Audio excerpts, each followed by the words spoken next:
Mesdames et messieurs, bonsoir. Vous êtes bien sûr dans votre rendez-vous du livre, de la lecture et de l'écriture. Bienvenue dans Belle Ligne. Il entonne un bel éloge des identités dans un contexte où les États se barricadent. Comment faire alors entendre sa voix? Le professeur utilise le canal de la philosophie pour détruire les murs cimentés et solidifiés par les discours populistes qu'il divise puisqu'il ne rassemble. À travers les mots, l'auteur de Éloge des identités établit un pont entre le particulier et l'universel. Professeur Abdoulaye Eliman Kane est l'invité de votre émission Belle Ligne. Professeur, bonsoir. Bonsoir. Merci beaucoup de m'accueillir dans votre émission. Pourquoi l'évocation du mot identité crée-t-elle autant de friction? Oui, c'est un concept où les hommes et les femmes de notre époque investissent beaucoup de préoccupations, souvent opposées. C'est un lieu de confrontation entre des idéologies, des visions du monde. Et j'essaie de faire la part des choses en montrant ce que nous devons à l'universel, comment contribuer à l'universel, mais également comment éviter que cet universel masque ou engloutissent l'expression des identités et des particuliers. C'est un des grands défis de notre époque. Et l'intitulé de ce titre, l'intitulé de ce livre qui porte sur un thème central est tout de même partie de constatations liées à notre vie quotidienne et aux problèmes majeurs de notre époque, à la fois les problèmes de la violence, les problèmes de la laïcité, les problèmes de la santé, mais également comment nous devons vivre aujourd'hui avec les technosciences qui nous apportent beaucoup de satisfaction, mais qui également révèlent des défis auxquels il faut faire face. C'est en cela que les trois parties du livre essaient de faire la part des choses, à la fois en disant ce que signifie l'universel et comment la relativité de certaines positions locales ou individuelles doivent être prises en compte. La deuxième partie, la question de la santé et de la maladie, qui est notre préoccupation aujourd'hui avec cette épidémie qui vient de se propager dans le monde. Il y a effectivement de quoi réfléchir sur les conditions de la santé. Et c'est la troisième partie qui porte précisément sur les nouvelles technologies, leur apport, mais également les défis par rapport au maintien et à la survie de ce qu'on appelle l'humanité. Comment faire en sorte que notre humanité ne disparaisse pas derrière les techniques, quelle que soit leur utilité. Et si nous restons sur le mot identité, généralement, le mot se met au singulier, ce qui est révélateur de sens, c'est-à-dire que ce monde, cela se bâtit à travers les différences.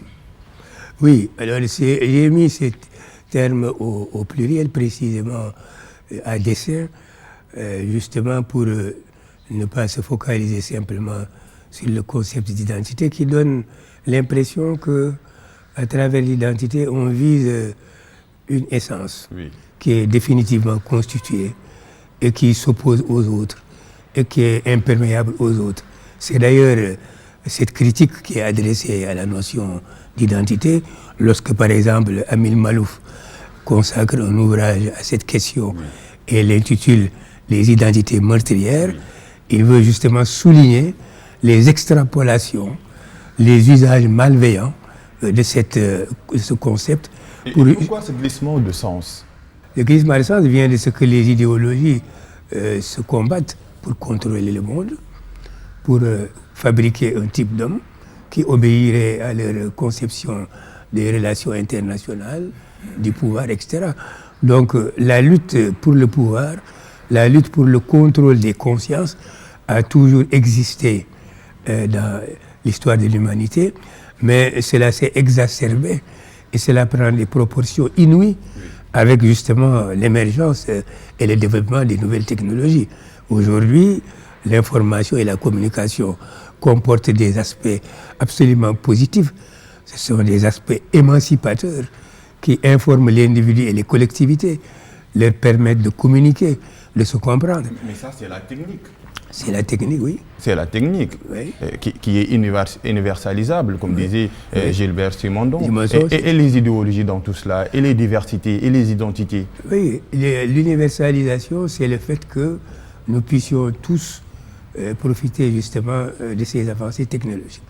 Gilbert Simondon, que je cite dans le livre et dont vous venez de rappeler le nom, nous dit d'ailleurs que c'est peut-être la technique qui est la seule chose universalisable. C'est-à-dire, personne ne refuse le téléphone portable, personne ne refuse d'utiliser la télévision, d'utiliser un réfrigérateur, l'automobile, emprunter l'avion, etc. Par contre, si vous vouliez faire partager des traditions, ou bien une conception de nos rapports avec la nature, ou bien même une conception de la maladie, vous pouvez avoir des oppositions, des conceptions qui ne sont pas les mêmes. Donc la technique a aujourd'hui une force extraordinaire, mais la grande difficulté, c'est de ne pas tomber dans un travers que j'appelle dans les livres idolâtrie de la technique. Il ne faut pas idolâtrer, donner à la technique plus d'importance qu'elle n'a. C'est un moyen, ce sont les fins qui importent. À quoi cela sert-il d'utiliser ces techniques si ce n'est pas pour satisfaire ce que j'appelle dans les livres les raisons de vivre? C'est là que se trouve le sens. Mais évidemment, il peut y avoir compétition dans le recours au sens. Telle personne peut estimer, par exemple... Vous dites dans le livre que la machine, c'est l'humain, mais l'humain n'est pas une machine. Absolument. La machine, c'est de l'humain parce que il n'y a pas de machine en dehors de l'univers humain. Exactement. On n'a jamais rencontré un outil dont personne ne sait s'il appartient ou s'il a été fabriqué par eux. Par contre, vouloir traduire tout l'organisme humain, comme se le propose par exemple ce qu'on appelle le transhumanisme, qui projette un avenir de l'univers, ou plus exactement des sociétés humaines, où on pourra remplacer chaque organe et qui conçoit d'ailleurs nos cellules et même nos sentiments comme de simples expressions mathématiques qui sera possible de manipuler à loisir et que donc ceux qui ont les moyens de manipuler le feront. Donc le livre dit il faut faire attention justement à ce que la machine ne remplace pas l'homme. Et de mon point de vue, elle ne peut pas remplacer l'homme parce que ce que l'homme a, aucune machine ne le possède. Oui. L'homme a une conscience et surtout l'homme est capable de donner un sens aux activités qu'il mène et de donner un sens à l'existence. C'est toute la différence que j'établis entre les moyens de vivre et les raisons de vivre.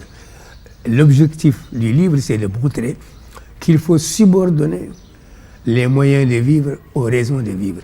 Si nous n'avons plus aucune raison de rester en vie ou d'utiliser les machines n'auront plus aucun sens pour nous.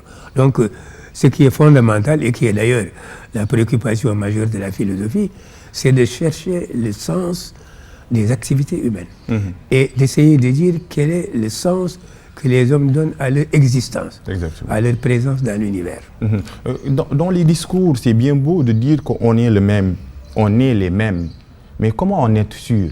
Vous posez la question dans ce livre. Oui, c'est certainement la première phrase de l'avant-propos. On serait bien en peine de prouver qu'on est les mêmes. De la naissance à la mort, on a traversé plusieurs phases, de l'enfance, l'adolescence, l'âge adulte. Oui. Il s'est produit donc un certain nombre de transformations à la fois physiques et à la fois sur le plan mental et même sur le plan intellectuel. Par exemple, quelqu'un a pu passer de l'insouciance vis-à-vis des questions religieuses à un comportement absolument mystique. Donc, de l'enfance à cette période, il s'est produit en outre beaucoup de transformations. Mais c'est tout de même le même individu qui est le siège de toutes ces transformations. Et c'est cela qu'on appelle en philosophie le sujet. Celui qui, étant le même, peut opérer différentes opérations.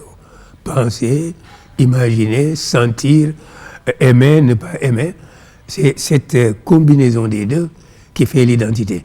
À la fois, on est les mêmes, et à la fois, on a quelque chose que l'on doit à autre chose. Et je donne un exemple très simple. Allez-y. Chacun d'entre nous peut faire, par exemple, la revue des relations qu'il a dans le monde.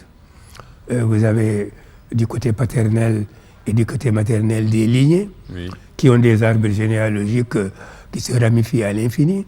Vous avez été à l'école avec des condisciples, vous avez un club de football, vous appartenez à une confrérie religieuse ou pas, etc., etc.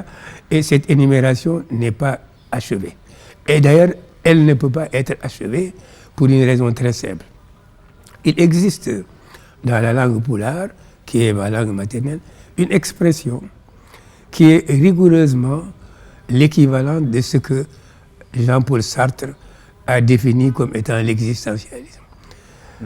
Jean-Paul Sartre dit « l'existence précède l'essence Oui. ». Par conséquent, tant que l'individu n'est pas mort, on ne peut pas dire qu'il est enfermé dans un ensemble fini de caractères. L'expression pulaar est la suivante. Elle dit « Mo mayani tagdak ». C'est-à-dire? Littéralement, ça veut dire « qui n'est pas mort n'a pas encore fini d'être créé », Oui. sous-entendu par Dieu. La création, c'est le fait que durant la vie, on ajoute toujours du nouveau, de nouvelles relations, de nouvelles expériences. Et donc, tant qu'on n'est pas mort pour dire « arrête », là, on a l'ensemble des caractéristiques, c'est que la vie continue. La vie est donc création. Et c'est ça qui est... Donc, cette expression vise ces deux aspects. La vie et création, il y a toujours des expériences nouvelles, mais c'est des expériences de qui? Ce sont mes expériences à moi, qu'on ne peut pas confondre avec vos expériences à vous ou avec quelqu'un d'autre. C'est ce qui nous donne une identité à chacun.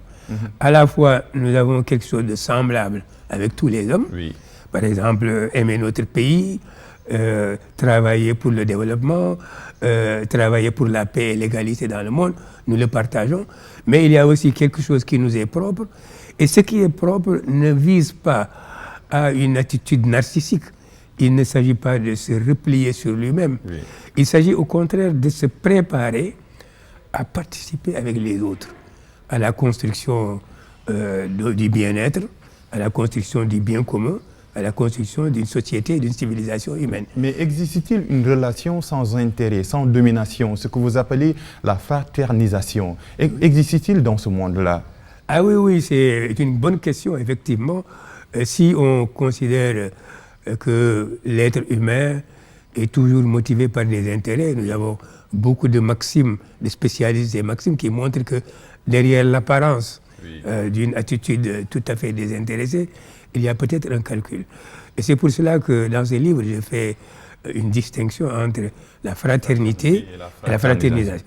La fraternité, quelle qu'elle soit, suppose une communauté. Elle est linéaire. Et une fois qu'on est là-dedans, Oui. évidemment, c'est la communauté qui commande. Exactement. Par exemple, la fraternité familiale, c'est une fraternité biologique. Mais vous pouvez avoir une fraternité musulmane ou catholique ou autre chose. Une fois que c'est fait, c'est une communauté. Alors que la définition exacte de la fraternisation, c'est d'abord, la volonté d'aller vers l'autre. C'est un choix. Et deuxièmement, ce n'est pas forcément quelque chose de continu et de permanent. Il faut chaque jour faire preuve de volonté et de récréation. Et je donne des exemples très précis dans le livre qui montrent bien que c'est une volonté à tous les instants d'aller vers l'autre et de partager quelque chose avec lui. Exactement. Alors, pour revenir à votre question, est-ce que même ce geste-là ne peut pas être considéré comme un geste intéressé? Si l'intérêt, c'est simplement que l'humanité soit reconnue, la dignité et la valeur de chaque individu soient reconnues chez l'autre comme chez moi, cet intérêt-là n'est pas du même ordre que l'intérêt égoïste qui consiste à calculer pour gagner quelque chose. De ce point de vue, il y a vraiment une différence très nette. L'intérêt que nous visons pour que l'humanité soit enfin une société où se respecte la diversité et l'unité, ce n'est pas la même chose que l'intérêt où on investit par exemple des capitaux en visant une main-d'œuvre bon marché qui est payée au rabais en disant finalement on donne du travail à tout le monde, mais qui permet par exemple d'accumuler des bénéfices beaucoup plus importants. Donc il y a ici une différence très nette et c'est ce qui se voit dans des comportements assez précis, par exemple l'hospitalité qui n'est pas le propre d'une société ou d'une autre. Les sociétés africaines sont connues pour être des sociétés particulières hospitalières, mais d'autres sociétés peuvent revendiquer les mêmes qualités. Mais aujourd'hui, par exemple, le monde, avec ses turbulences, nous conduit à constater à l'acceptation d'une forme d'hospitalité qui n'existait pas avant. C'est le problème de l'immigration aujourd'hui. Même s'il y a des réticences, il y a encore des refus. La preuve, ce qui se passe aussi à la frontière entre la Turquie et la Grèce montre bien que ce n'est pas une question facile. Mais vous avez des voix dans le monde et même en Europe qui disent qu'il faut accepter cela parce que nous devons mettre en avant à la fois les intérêts des pays, mais également un intérêt plus grand, c'est la dignité des hommes, c'est leur vie. Et c'est pour cela que également nous avons une époque qui est très sensible à notre fragilité, qui n'est plus la fragilité des autres. La violence ne concerne pas seulement les autres. La mort ne concerne pas seulement les autres, ni dans la guerre. Le terrorisme peut se produire n'importe où, à n'importe quel moment. Donc il y a une prise de conscience aujourd'hui qui fait que la fraternisation peut être regardée effectivement comme une volonté d'aller vers l'autre et d'agir ensemble pour construire un monde véritablement humain. Et est-ce que ce n'est pas un objectif idéal ou idyllique parce que la mondialisation est comme un escalator. Les pays qui y sont, qu'ils montent ou qu'ils descendent, sont obligés de se définir par rapport à leurs identités, par rapport à leur civilisation. Comment établir un pont alors entre le particulier et l'universel? C'est effectivement toute la problématique de ce livre. L'exemple qu'on peut donner, c'est sans doute le rapport entre le global et le local. Oui. Alors, je donne l'exemple d'une fiction littéraire, donc un roman. Et vous savez que entre la fiction et la réalité, on peut trouver des cas où il y a une différence, mais souvent, dans les écrits comme les romans, ce qui est traduit, c'est les réalités vécues. Donc la frontière peut être très ténue, très mince entre la fiction et la réalité. Alors, ce roman qui s'appelle La femme parfum explore un cas très particulier où des multinationales se trouvent obligées de négocier avec un tout petit village de brousse qui détient le secret de fabrication d'une fibre de coton qui n'existe nulle part. Les multinationales ont fait toutes les explorations, toutes les investigations, ils n'ont jamais vu une fibre comme celle-là. Ils ont essayé d'acheter les populations pour ça. Et ils ont été contraints d'en arriver à ce que j'appelle la négociation. Alors, ici, le livre d'ailleurs se termine par une interrogation. Le village à qui la dernière décision revient est soumis à la question suivante. Est-ce qu'il faut leur communiquer le secret de cette fabrication ou est-ce qu'il faut le garder pour nous? Et l'intention de l'auteur, c'est qu'une connaissance doit se partager. Un savoir, il faut le partager, à certaines conditions, bien entendu, que ça ne se retourne pas contre ceux qui en sont les inventeurs. C'est une manière de répondre à votre question. Nous sommes dans un monde globalisé, dans un monde où la communication est devenue une réalité, dans un monde où le global et le local peuvent être en conflit. Ça arrive très souvent lorsque les multinationales exploitent des populations, mais le cas qui a été étudié justement dans ce roman montre que ce dont nous devrions apprendre à avoir l'habitude, ce qu'il faut cultiver, c'est-à-dire d'avoir une seconde nature, c'est de faire en sorte qu'on puisse faire la part de ce qui nous lie à l'universel, donc au commun. Et c'est ce que j'appelle ici, avec un terme qui peut paraître barbare, mais c'est dans la terminologie philosophique, transcendance horizontale, ça veut dire que tout le monde est concerné par la même question parce que c'est des valeurs humaines partagées. À la différence de la transcendance verticale, lorsque je crois à un Dieu, je crois à quelqu'un qui est au-dessus de moi et que peut-être par ma prière, je peux amener à être sensible à mes questions. Donc cette transcendance horizontale, cette manière d'être en relation avec tout le monde sur les mêmes valeurs, doit être compatible avec la prise en compte de notre vision locale, nos besoins d'être plus près de nos préoccupations géographiques et historiques, de notre culture et de notre tradition, seul moyen de trouver un sens à notre existence. Si nous sommes comme tout le monde, sans aucune différenciation, il n'y a pas évidemment de possibilité de rendre compte de cela que j'appelle. C'est ça même la question du sens. Donc, votre question, si j'ai bien compris, comment faire en sorte que le global et le local puissent coopérer, comment faire en sorte que le particulier et l'universel puissent coopérer. Il s'agit de donner à chaque chose l'importance qui lui revient. Nous ne pouvons pas aujourd'hui fermer les yeux sur la nécessité de construire une humanité, et ce sont des principes, ce sont des institutions sur le plan international qui incarnent justement ce besoin d'universalité. Je cite dans le livre l'Organisation mondiale de la santé, du commerce, l'UNESCO, l'ONU. Ce sont des symboles, des institutions qui nous montrent ce qu'il faut faire pour construire une civilisation humaine. Mais à leur manière. Bien entendu, avec des insuffisances. Ce sont des institutions. Avec des insuffisances, Oui. parce que les rapports de force ne sont pas les mêmes.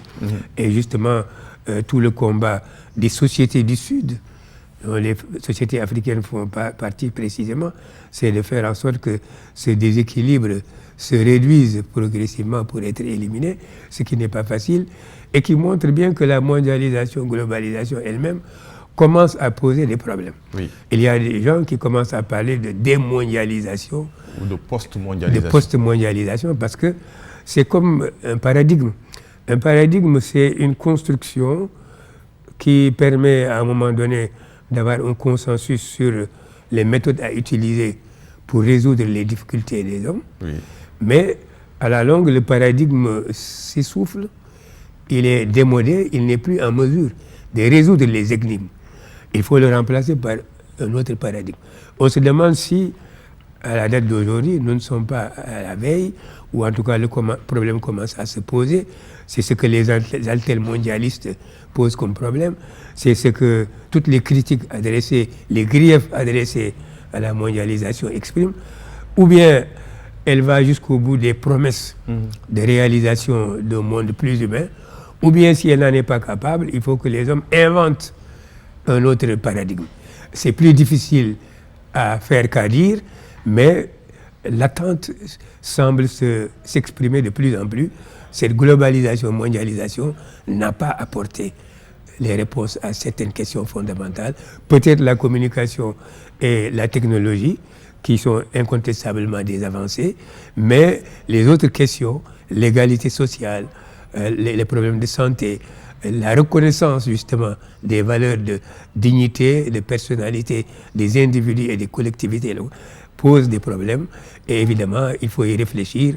Il ne suffit pas de le dire pour le résoudre, mais encore faut-il poser les bonnes questions, et je crois que nous sommes justement dans cette période.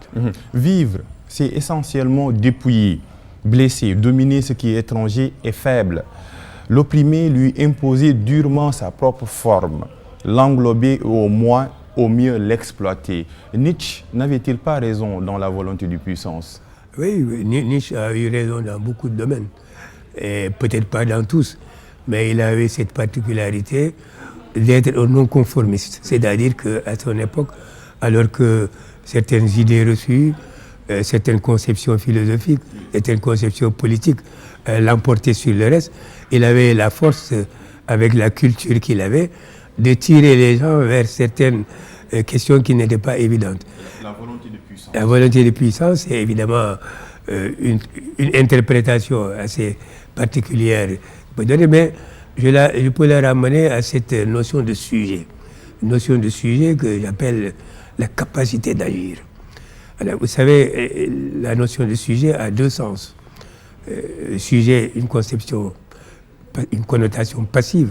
Lorsque je dis, par exemple, je suis sujet à des crises d'asthme, ou quand je dis que Descartes était le sujet de Sa Majesté Louis XIV, ça veut dire qu'on est soumis à la volonté de quelqu'un d'autre.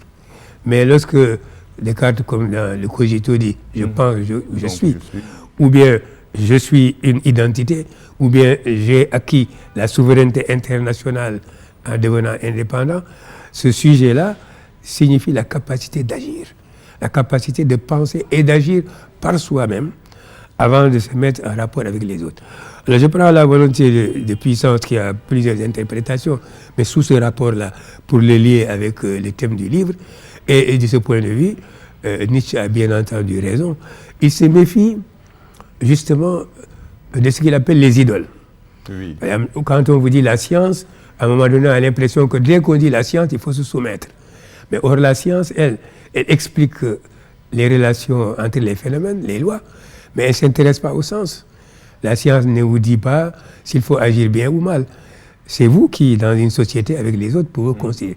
De la même manière, par rapport à certaines religions également, les aspects négatifs des religions, oui, encore du point de vue justement des relations internationales, le fait que la mondialisation puisse être présentée justement comme une nouvelle divinité, comme une nouvelle obligation à laquelle tout le monde se soumet, sa critique vise cela pour dire ramenons les choses toujours à ce que nous comprenons et pourquoi nous pouvons agir. Cette notion de sujet et ce qui parcourt le livre que j'appelle la philosophie du sujet, je dis qu'il faut que les sociétés locales, les cultures locales, il faut que l'individu, mais il faut aussi que l'humanité puisse utiliser ce jeu, c'est-à-dire cette capacité de penser et d'agir par soi-même, sans quoi on est soumis à la volonté de quelqu'un d'autre. Et de ce point de vue, il y a une nécessité effectivement de faire rapport à ce dialogue, à cette dialectique dont je parle dans le livre. Dialectique a été pendant toute la fin du XXe siècle une méthode d'analyse extrêmement populaire, évidemment, qui a été favorisée par la montée en puissance du marxisme. Mais aujourd'hui, on l'a un peu délaissé. Et je crois que le fait d'y revenir, de faire la part des choses, la part de l'universel, la part du particulier, et de voir en quoi, justement, il y a des traits d'union. Parce que à cela, on ne fait pas suffisamment attention dans la vie. On est trop enfermé dans les pôles. Alors, il faut faire attention aux transitions. Il faut faire attention aux traits d'union. Il faut faire attention à ce que j'appelais des zones grises, qui ne sont ni ceci ni cela et qui font pourtant partie de la vie. Alors, il faut les explorer parce que c'est souvent là le point de départ de ce qu'on appelle un sens. Ou bien lorsqu'on n'a plus de repères, c'est à cela qu'on revient, qui constitue une niche de sens, un refuge de sens. Et c'est cela qui m'intéresse dans les livres quand je parle d'éloge des identités. C'est difficile d'achever tous les thèmes soulevés dans ce livre, les questions médicales, qui sommes-nous, que voulons-nous devenir. L'inachèvement est peut-être une vertu, et vous le dites. L'inachèvement est une perspective offrant des motifs d'espérer contre les raisons de vivre et les moyens de vivre l'homme, individuellement et collectivement, pourra toujours accorder la primauté aux premières, donneur de sens et mesure des choses auxquelles lui seul peut en donner. Ce sont les mots qui terminent ce livre, ce sont également les mots qui terminent cette émission. Professeur Abdoulaye Elimane Kane, merci d'être là. Je vous remercie infiniment de m'avoir invité. Merci beaucoup. Merci également, chers téléspectateurs d'ITV. Belle Ligne vous donne rendez-vous dans 15 jours pour un autre numéro.